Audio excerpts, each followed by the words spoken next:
Afternoon. Hi, Graham.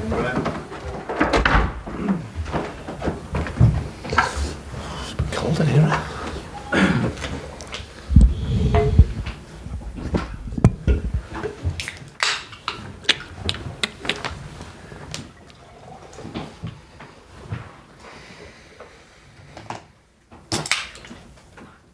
Okay, good afternoon everybody. Welcome to today's press conference to preview the Southampton game. We'll start with broadcast today and then move on to the daily newspapers, and we'll begin with James at Sky Sports News. James. Hi, Graham. Hi, James. What's the latest on an injury front? Will Ben Chilwell and Raheem Sterling be available tomorrow? Well, it's positive. We're going to train later on this afternoon, so providing they come through that okay, there's a good chance they'll be in the squad. You spoke after West Ham and Dortmund about making steps forward. Are you happy at the rate in which you're progressing at the moment? Well, we can always do more and do better, but at the same time, you always have to look at the situation for what it is and put it in the context that it's in. But in terms of how the group is working, that's positive.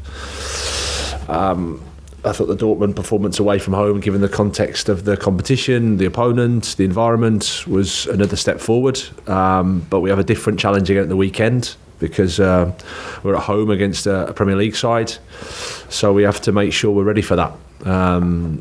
But yeah, satisfied, but as always room to improve.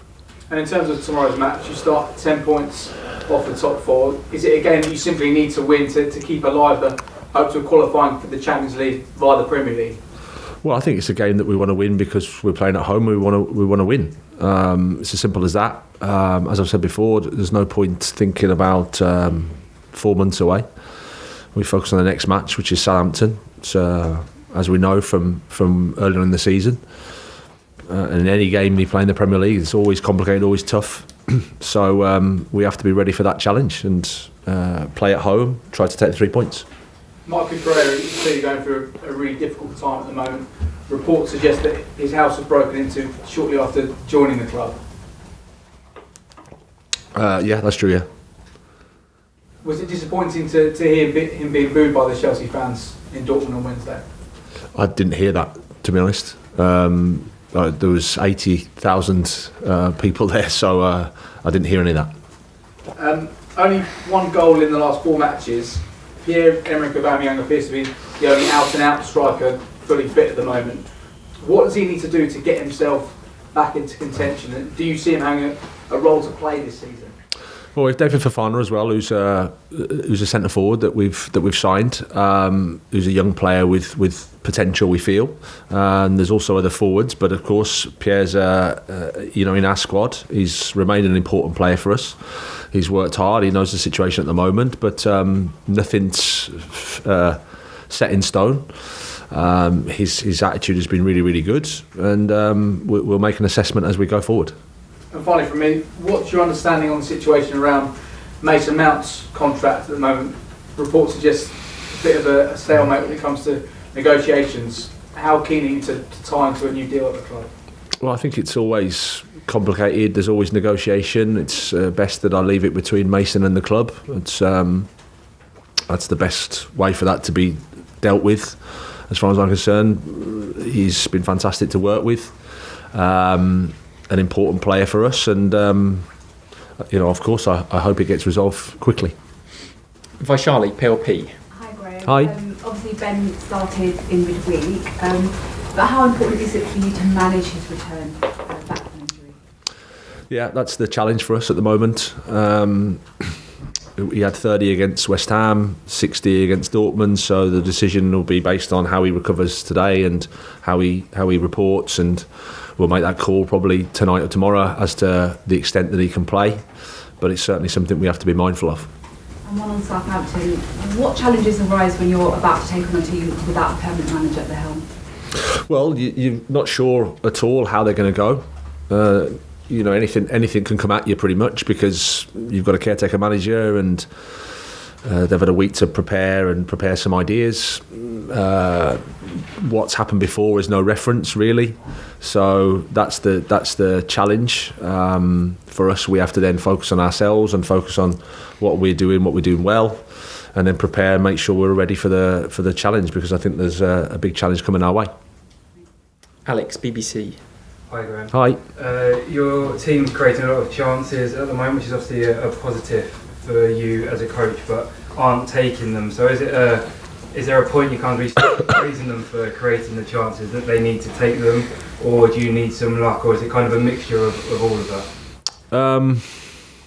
No, I don't like to use luck as a reason or something to wait for, because it's something you can't control. Clearly, you need that in a game, but it's not for us to think about. It's about the Dortmund game in terms of chances created was a positive for us. If we can maintain that, that's the challenge for us. And then the quality of play that we have, I think, in the final positions we can score.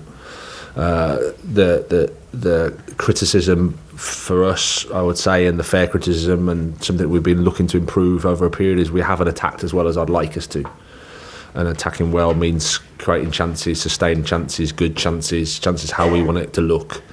And it was closer against Dortmund.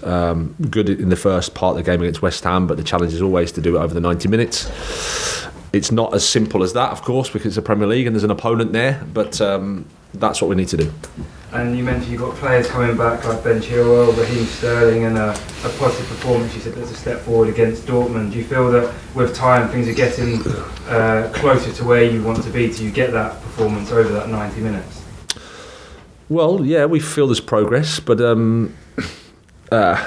again, you have to constantly see and evaluate where we're at and what the circumstances are. It's pretty straightforward. You play a game and you need to win, but there's lots of things going on in the background in terms of managing players coming back from injury, like I said last week and the week before. Integrating new players into the team and how that works, and all the time you're playing against, you're playing a competition, you're playing an opponent, so you have to deal with that as well. But that's just where we're at, and it's exciting. Thank you. Simon Johnson, Athletic. Okay. Hi. This is a general question, not specifically referring to last Saturday. I've sort of been asked to ask you, what do you make of VAR, and if you could change anything, is there anything that, if you could change, that you would? Oh. That sounds a lot then. That's a nice one. No, I have no problem with VAR necessarily. I don't think I would have had it in the first place, because I think I'm a bit of a romantic traditionalist. I quite like the referee and the linesman are there to make the decision, and whatever mistake happens. I think that's good, but I understand that we want to make it so that all the decisions are correct. Then I go, do we really want every single decision to be correct? Because there's an element of human error, there's an element of that happens in the game. It's something for us all to talk about and get annoyed about. It's part of the game. I think it'd be boring. Are we going towards eventually computers are going to make the decision? Because I hear people talking about they need it to be consistent, and the only way to be consistent is human beings don't make the decision, because every human being will see it in a different way, and the football action will be so different. There won't be the same one. So this drive for consistency is strange when you consider that humans are taking part in the game. I would like the referee to mostly referee the game. Apart from that, I'll just try and support the process, because that's where it is. That's where we want to go to. So again, I don't think it's so easy to be a VAR ref. I think we're still in the early stages of being a VAR ref. I think it must be different to go on the pitch, feeling the game, to then refereeing the game in a screen, in this room, for example. So that's something that inevitably they're going to get better at, I think. But apart from that, I have enough problems myself to worry about VAR. Just a quick one about Chelsea. Creating chances isn't the problem. It seems like taking them is. So, are you sort of doing any extra drills, shooting drills, just to get that confidence going, or sort of? It seems like a confidence thing in terms of front of goal, that players are snatching chances rather than taking. I'm not sure I totally agree with you there. I think you can make that case against Dortmund. Yeah. I mean, João hit the bar, was unlucky. The good chance before then that you'd think with his quality he would score, but I think sometimes that happens in football. This is the hardest thing to do, is to put the ball in. We created chances in terms of whatever you think about XG was quite high from an away team's perspective in the Champions League. But previously to that, I'd like it to be a bit more. I'd like us to create more chances. I think the more you do, then you just back the quality of the player at the top end of the pitch. But I think as a final third, it's an area where we can improve, and we need to do better, I think. Okay, last question, broadcast. Scott, your turn. Yeah, obviously you've had a lot of players added to the squad, and Malo Gusto has came back to Cobham to do some rehabilitation on his injury. Just wondering who made that decision. Is it a good opportunity for you to speak to the player? And is there any update on Andres Santos as well? Well, Malo's just here to help with his rehab, and it was the club made that decision. But again, it's nice to meet him, nice to see him in person around here. But we're just trying to help him get fit.